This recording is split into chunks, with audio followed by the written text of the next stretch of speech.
Welcome to Women Should Know, the podcast and online show that dives into conversations that every woman needs to hear.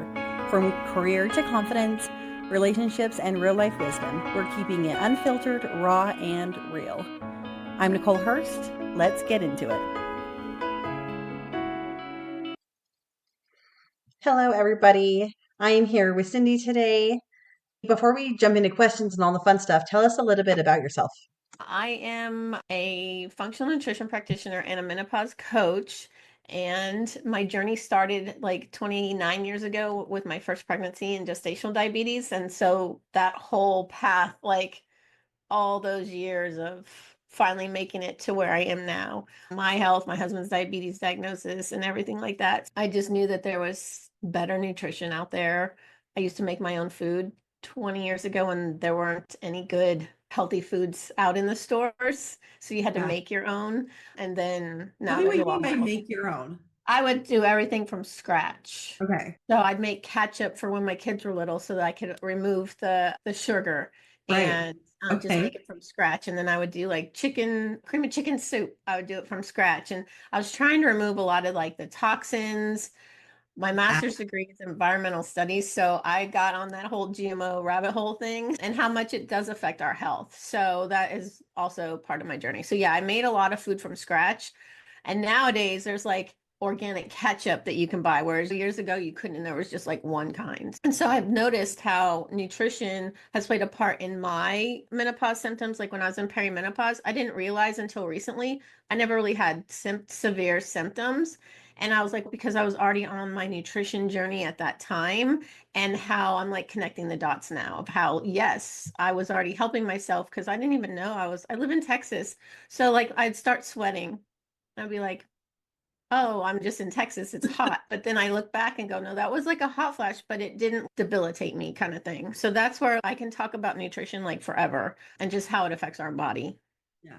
I love that. And it's interesting that we're saying that because that's actually one of the very reasons I decided to start the show and the podcast is because I already mentioned I'm a photographer. So I see a lot of women coming in, and I just turned 40 last year. And so we were doing this big campaign, like 40 and up anyways. And perimenopause and menopause became a topic that like I had never even heard of perimenopause until some point last year. But there's just so much of the I don't know. And then all these people were telling me stuff and they have questions and they don't know. And so I was like, there's so much information in the world that people like you have that people like me have never even heard of. So yeah, I was just like, okay, we're gonna do this and we're gonna make sure that people get to learn and Definitely. better themselves. Yeah. And people didn't talk about menopause for decades. Like it was just something you had to live with Yeah. and suffer through. And now more and more people are talking about, Halle Berry's talking about like making laws and changing laws for women's health and stuff. So you have people that are famous that are helping along with all of us that aren't, that are just are helping people up day to day. That's awesome. No, I love that. So what are the most common signs that like your hormone levels are changing? There's a lot, and a lot of symptoms unfortunately overlap. Like you could look up one symptom and you have 100 different illnesses, right? If self-diagnosed. So Yeah.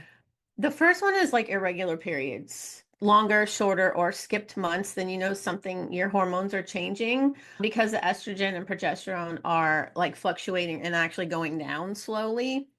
Because you can be in perimenopause for 10 years before you're officially in menopause for a year with no period, and then you're postmenopausal. A lot of times you don't know you are in menopause until you're done, until it's 12 months later, and you're like, I guess I'm postmenopausal now. But peri can last for a longer time. So those irregular periods, sleep disturbances, and it's not just, oh, I'm busy working and I'm just not going to bed early. It can be like just falling asleep, staying asleep, and also the hot flashes if you're having symptoms because your progesterone is declining. So it's just throwing off all your hormones.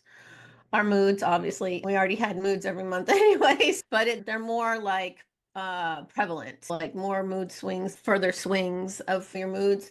And it's just because of the hormones are messing up with that neurotransmitter like stuff in our brain. Weight gain, menopause weight gain for me plus my Hashimoto. So I've already struggled with weight like forever. And then your body composition also changes. Like you might be a little rounder in the middle or things like that where the women in menopause hold their weight. But it's all they're all linked to hormones. They imbalance. Again, fatigue because you're not sleeping, brain fog. Oh my gosh. I know we all are busy. And a lot of times you're like, where did I leave my keys? And you're But like naming stuff. I'm like, yes, okay. but and then I mean that a lot of these are also like busy everyday life symptoms, like when we're doing too much, but it's the estrogen that's impacting the brain function. Estrogen helps support your bones and your brain. And so that is a big part of one of the symptoms. Of course, low libido for a lot of people. Muscle ache. A lot of people don't realize that your joints and your muscles, they're hurting more as you get older because the estrogen is really anti-inflammatory, but as it's declining, you don't have those anti-inflammatory benefits of it. So you might be a little bit in more pain than you Yeah. used to be.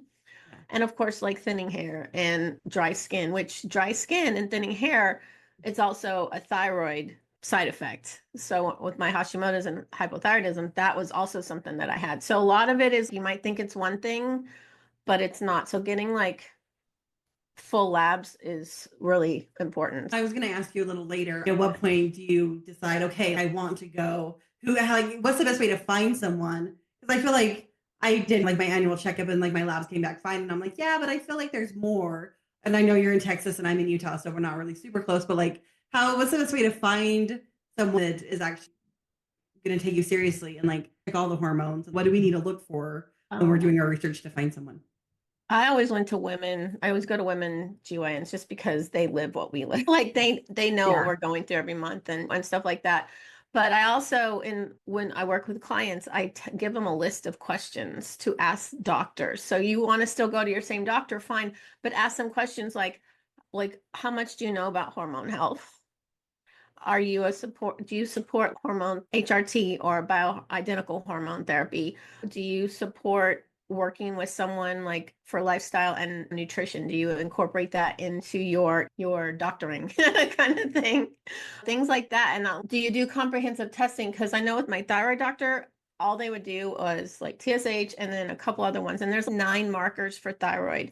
And with Hashimoto's, it's your antibodies that are off, and they would never run my antibodies. So I was doing it on my own.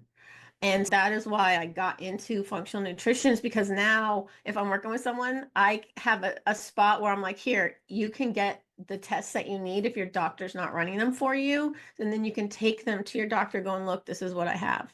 But yeah, look for functional or integrative practitioners Okay. that they go to the root cause, not just symptoms like Western medicine doctors. Now, there are some really awesome Western medicine doctors that are versed in hormones. So if you have one, that's great. If not, you might look for a functional medicine doctor. Just ask for referrals from other doctors you have or other friends that have had really good experience with theirs. And that's usually word of mouth is usually like one of the best ways. Or look for just the North American Menopause Society. NAMS is a directory of certified providers that are trained in menopause. So if that's your last resort, you can always look that up. But yeah, ask questions. Go in with your questions and go, I need to know if I want to go on hormones, are you going to support me? And what do you know about them? Are you going to run all the labs? Because our body is connected. So something you think like my thyroid issue is also it's hormone, like they're all connected. And you can even have gut issues that are also affected by, your hormones from menopause. So you need to have a full gamut of tests run just to see if there's something that, to connect the dots. And a lot of doctors don't do that because they go by symptoms. Yeah. So that's like what I do is I look at all your blood work and go, okay, this looks good by itself, but not by itself. But with this other thing, Yeah. let's talk about it. So, but yeah, just ask your doctor questions, really.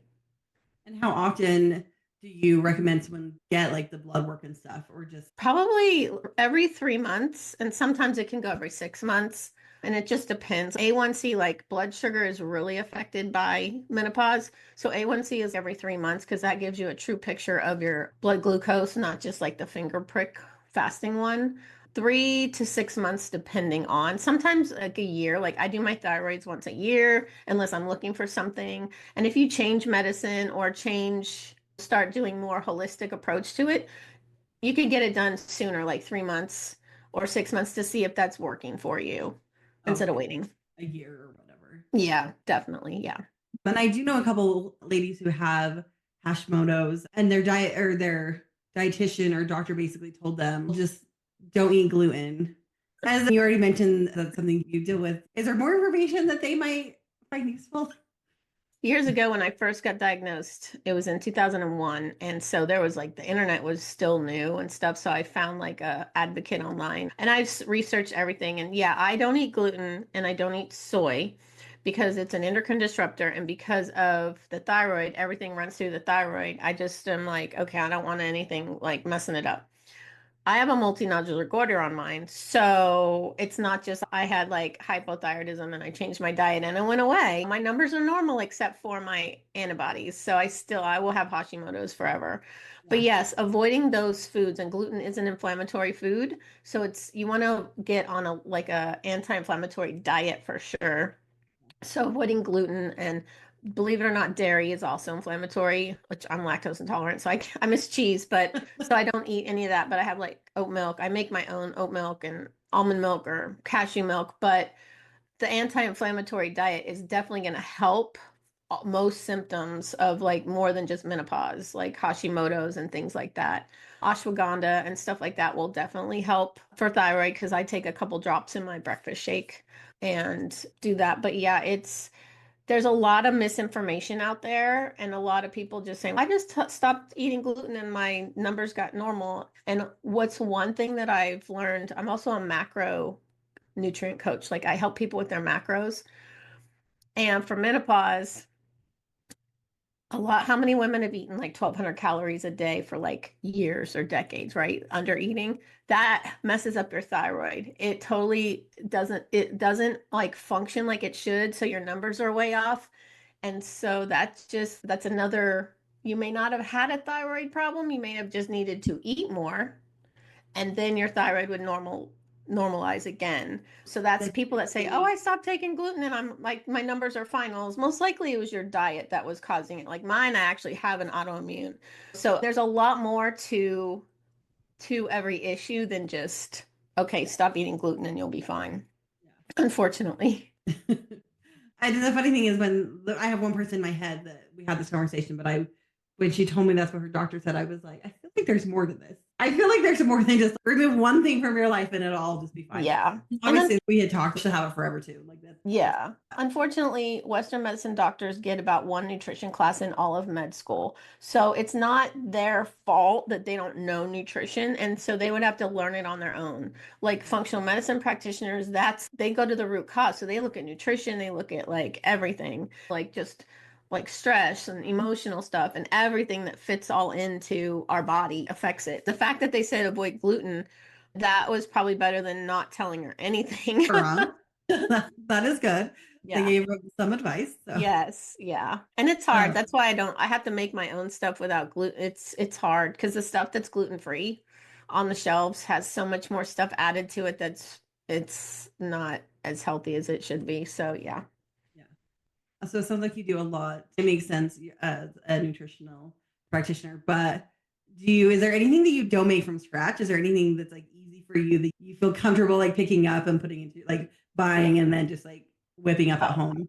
yeah, I've gotten a little like less OCD about it, I guess you could say. I used to buy sweet potatoes and chop them up, the whole potato, and then put them in the air fryer. Now at Walmart, they already have the French fries made, and I get the Walmart brand, like the Great Value brand, because it's actually has better ingredients than some of the better brands. And then I put them in my air fryer, and I don't have to chop them up. They're already in French fry form. I'm like, good. Yeah. There are things like I buy the Hanes organic ketchup and it does still have sugar in it, but not as much. And it's pure cane sugar. So cane sugar is better for you because sugar is a genetically modified product. But if you get the organic, you're better off. So yeah, and I get a lot of the primal sauces and things like that, the primal kitchen ones and things. So 20 years ago, they didn't have a lot of these products. So now they do. So yeah, I don't have to make as much stuff from scratch for my own benefit. I order my gluten-free bread online because it's healthier. I pay a little bit more, but it's still expensive in the store to buy that gluten-free bread. So yeah, I do make less stuff myself now. Just as we first started talking, I was like, that's like a full-time job. Can't homemaking everything, including condiments and stuff. It That's a is, full-time but job within it itself. is. Unfortunately, condiments are where people's diets tank because they're eating healthier, eating the chicken and the vegetables, and they'll have the salad, and it's the condiments that have this so much sugar and so much other stuff. So that's why I focus on those because my kids would eat like a bottle of ketchup a day almost with their chicken nuggets or whatever. So I was like, all right, if I can help in that area, then it's better than not doing it. Yeah, it is a lot, but that was like life before they had these products. So now Yeah, that they have yeah, these products, it's so much easier. Yeah. yeah, yeah. That's awesome. I know we had a couple questions, and I feel like we've already went through a lot of them. One of the questions I have on here is, what role does diet or exercise play in maintaining hormonal health? I know we talked a lot about diet, but Right. Yes. For definitely for menopause, you want to focus on protein for sure because so many people we don't eat enough protein. We all undereat protein. You're like, oh, that's enough protein. But when you weigh it really and you're like, oh my gosh, that's really not enough because protein helps build muscle. And as menopause, as we get older, we lose muscle mass because of the hormones. So eating protein is going to help counteract that. Plus strength training.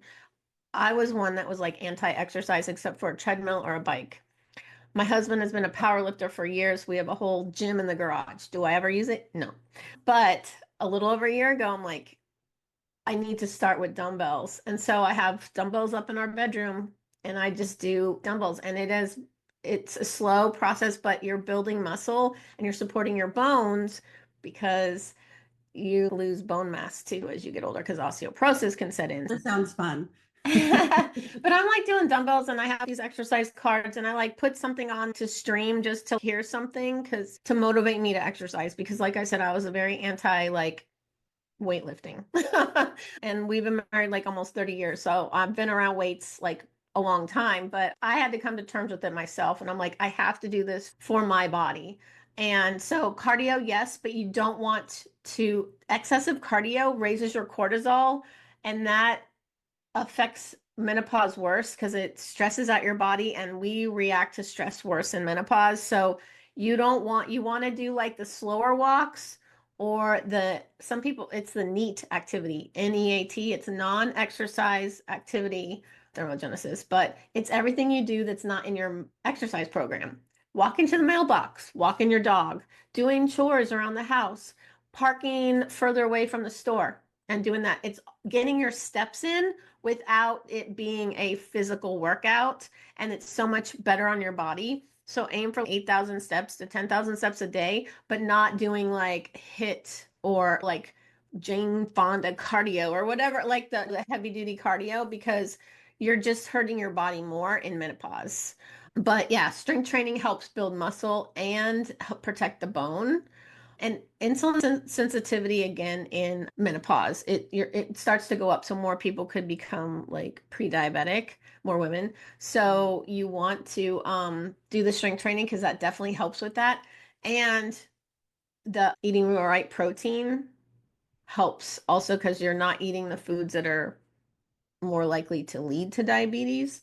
Also, fats, healthy fats, believe it or not, women need, as a macro coach, you need 35 to 40% of your calories as healthy fats like avocado, olive oil, the omega 3s like nuts and seeds, because that helps with the hormone production and keeping your hormones in balance. So it's super important to eat the healthy fats and the protein. And if that's all you can concentrate on, then that's perfect. And again, anti-inflammatory because every chronic disease is basically comes from inflammation in our body. And because our body is just sick inside. But yeah, definitely. And when you work out with the right workouts, then you start to sleep better too. But yeah, definitely. And also if you do yoga or things like that for flexibility, that helps because that's also you're not lifting weights, but you're still using your body to do the exercises. So it's still like it's helps with your muscles. You're still using your muscles in the right way. But yeah, I could go on and on forever. I love that. There's two things that popped in my head as you were talking. My husband's watched a lot of YouTube videos about like how much protein you should have. And do you have a magical formula? Like I know it's based on like how much you want to weigh or how much you weigh. Do you Yes. have a magical formula suggestion for people? The easiest is like your goal weight. So eat Okay. the amount of protein of what you want to weigh. Or if you're not eating a lot of protein to begin with, start with shooting for 100. That's 30 grams a meal. I always tell all my clients to get 30 grams per meal. You're already at 90 grams plus snacks or things like that. So always, yeah, 30 grams per meal. Like my breakfast shakes are about 40. I make them just because it just gives me because I slow down on protein in the afternoon. So I know I'm getting a lot in the morning. But yeah, 100 for the day. Aim for your goal weight, but 30 per meal. And that should be good because it keeps you fuller. It helps build your muscle. You're losing muscle in menopause. So the more protein you have, goes to your muscle. And carbs, we also need healthy carbs, like complex carbs. I know women tend to stay away from carbs. Unfortunately, our body gets 100% of its energy from carbs. So when you don't eat enough carbs, it goes to protein. So when your body is now using protein for your energy, it's not going to the muscles to build muscle like it's supposed to. So you're hurting your body in more ways than one by not eating carbs. And our brains need carbs to stay awake and do things. So healthy carbs, complex carbs, not like the sugary cookie carbs. Yeah, you can still eat those, but those aren't your carbs that you're going to eat with every meal. But yeah, definitely 30 grams per meal should be good for protein. Okay. And then I have a clear protein drink that I really like. But do you I feel like nutritionists always say like it's better to get it through like chicken than it is like a protein drink. Do you find that to be accurate or does it do not It's really true. You do something? get a lot more vitamins and minerals from your food for our nutrients, but a protein shake, like I drink one every morning. I mix like a few different kinds of protein powders together, and it's just easier for me because I go downstairs, I get it, then I go back upstairs and I start working out, and I just drink that while I'm working out. So for me, it's easier than just eating something. And so, yeah, you definitely want to get as much nutrients from your real food, but supplementing with protein shakes is not going to hurt you. And sometimes you need that extra little 30 grams of protein, like in a little Orgain or an own one, and just drink it because you need that protein. So, Yeah. yeah, for I sure. love that. That's good information. I feel like let me look at my questions real quick. But I feel like we've talked about all of them. Not exactly in like any order, but I feel like you've hit all the topics. Um, Yeah, and just balancing out your hormones through nutrition definitely helps with the side effects. The hot flashes will be less. And then if not, if your symptoms are like you're doing everything you can, you're eating the right protein and all that, that's when you want to reach out to your doctor going, listen, this is what I'm doing. And go in with information, go in with your data. I'm doing this, I'm eating this, I'm exercising this way, blah, blah, blah. But my symptoms are getting worse. And then that's when you definitely want to talk to them and go, okay, maybe I need something more. I eventually went on bioidentical hormones. I was so anti hormone replacement therapy, but that breast cancer study that came out like 20 years ago was not even, it was false. All the bad stuff got promoted and not the whole study. And bioidentical hormones mine are made at a compound pharmacy, and it's made for me, and it mimics your hormones in your body. And I've been on it since last April, and I haven't had any side effects other than I started to finally lose weight. It started to because my estrogen was so low. So once my estrogen started going up, I was like, okay, now I can start losing weight. It was very slow for me, but I was still like losing weight. So you may need to look into that, but because it helps your brain too. Estrogen is needed for your brain and your bones. So that's what really sold me. That's when you might have to talk to your doctor again. Like you've done everything you can and it's still like you're still struggling and suffering, then yeah, definitely talk to your doctor. no, I love that. And then I know we've talked a little bit about what you do. So if someone wanted to tell me about your clients, if someone wanted to talk to you directly about their nutrition and stuff, like how do you I don't know if you work online, if people from Utah can work with you, but tell us about how you individually help someone if they're interested in working with you.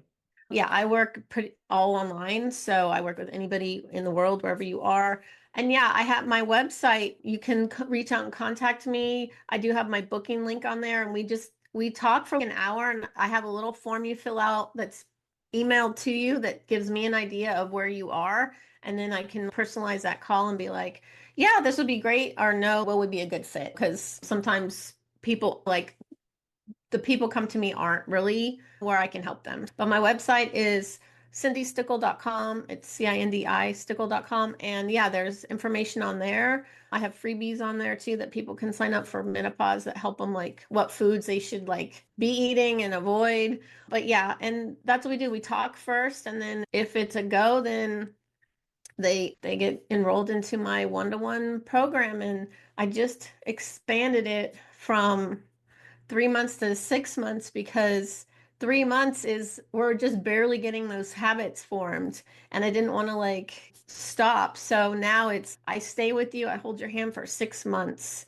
And so yeah, it's gonna be so much better because that way you can like do it on your own, and then you're like, wait, I need help, and you can reach out to me, and then we talk like a couple times a month in the last half of the program. And so yeah, it's definitely going to be so much more helpful for women. No, I love that. And then I'll make sure to get your website link and stuff because I want to put it in the description so people can easily contact you. So yeah, no, this is fabulous. I'm excited. Like I said, I know at least one person that I'm sure will want to talk to you with their Hashimoto's, but I'm sure there'll be lots of people. But I think that's all I have. Is there anything you want to share with our audience? Most of our audience, I would say, is probably. Is there anything that you want to share with people my age?